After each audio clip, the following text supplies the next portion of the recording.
crer para ver ou ver para crer? Muitas pessoas precisam ver para crer, mas a Bíblia nos mostra que feliz é aquele que crê sem ter visto, porque a fé vai nos levar a ver coisas maravilhosas futuramente. Por isso, crer para ver a glória de Deus é o que o Senhor nos pede. E eu gostaria de falar aqui de dois personagens bíblicos importantes para nós refletirmos.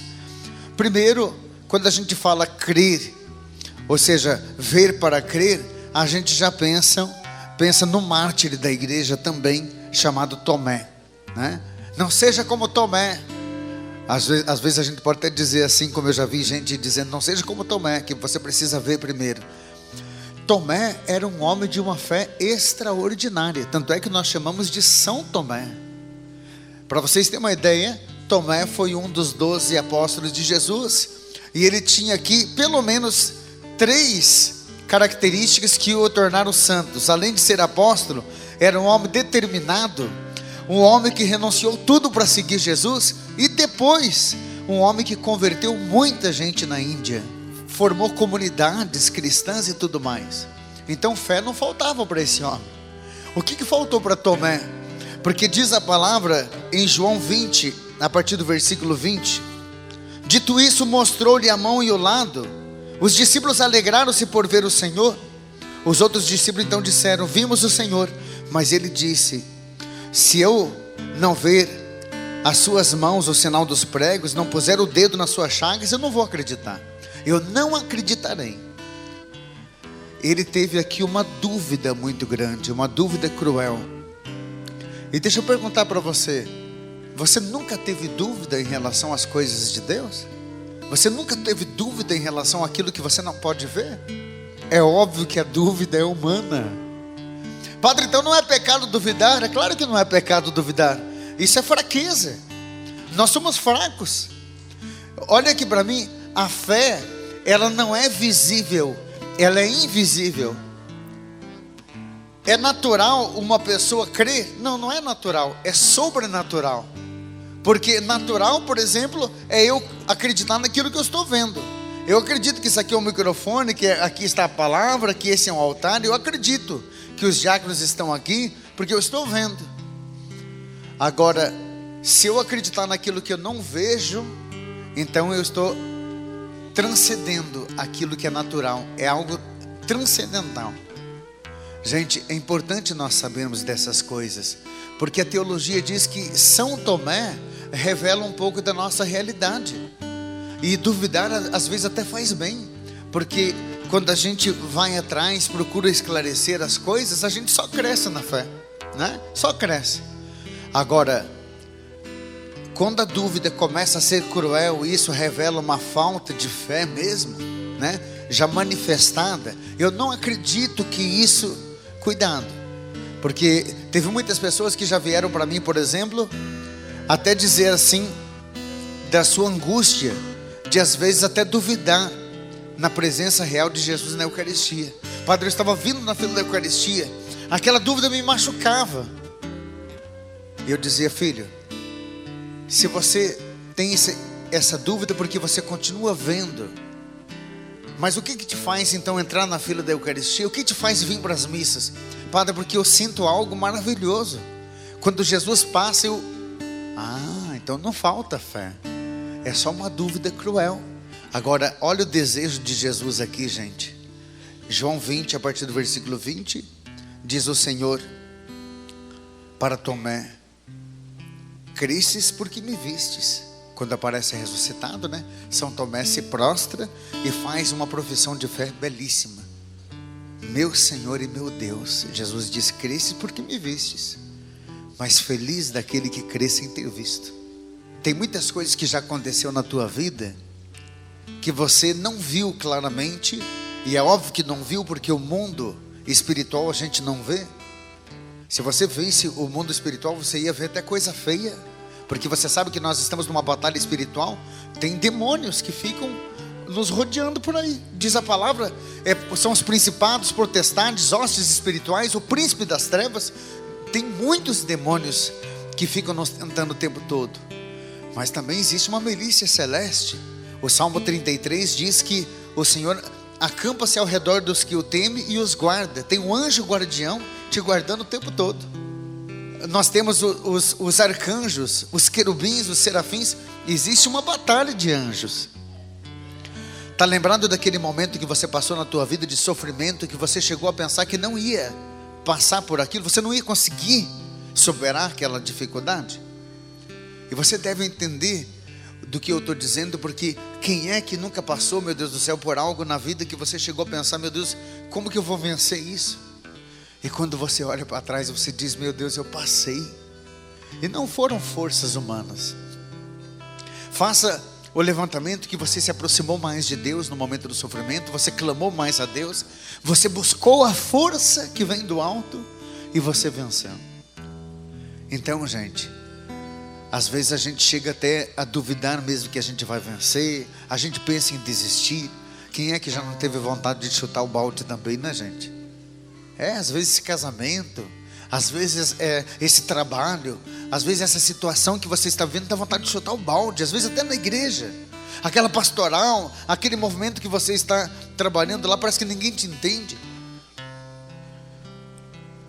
O Senhor diz, feliz daquele que crer mesmo sem ter visto. A fé é acreditar naquilo que nós não vemos.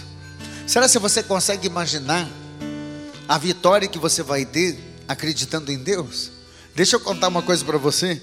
Diz a palavra em João 3,18: Deus veio ao mundo não para que o mundo fosse condenado, mas para que o mundo fosse salvo. Portanto, todo aquele que crer será salvo. Todo aquele que crer será salvo. Aquele que acreditar terá salvação. É difícil às vezes a gente ter uma fé cega, conforme a Bíblia nos diz. Mas eu digo assim, é por isso que os padres, é por isso que a igreja está aí, né? Porque às vezes a gente se depara com a realidade, mas mesmo assim enfraquece. É o caso de Felipe que nós vimos no evangelho de hoje. Felipe, diz a palavra em João 14:8, diante de Jesus, olha aqui, diante de Jesus, visível, que é o próprio Deus encarnado, ele diz, posso fazer um pedido, Senhor? Mostra-me o Pai, isso me basta, só quero ver o Pai. E Jesus diz, Felipe, há tanto tempo eu estou convosco e não me conheces? Quem me viu, viu o Pai. É quase que Jesus diz, hello baby, estou aqui. Você ainda quer que eu mostre o Pai? Eu já desci aqui, estou fazendo milagre. Eu ressuscitei mortos, curei, e você está pedindo ainda para me mostrar o Pai. E nós também chamamos de São Felipe, porque são homens que tiveram a fraqueza. Então, filho, não tenha medo. Essas fraquezas de às vezes a gente balançar na fé, porque significa que nós temos uma tendência natural de querer ver para acreditar, de querermos comprovações. Você deve ter muita gente lá na tua casa bem piorzinho do que você, que às vezes até duvida mesmo e manifesta falta de fé. Eu não acredito. Se Deus existisse, aí vem aqueles questionamentos, né? Não aconteceria isso, isso, aquilo. Como se Deus tivesse que pagar até pelos erros que nós cometemos no mundo, né? Quando Jesus encontra Tomé, ele se ajoelha, se inclina e faz aquela profissão de fé que todos nós devemos fazer: meu Senhor e meu Deus. Nós vemos o exemplo de São Pedro.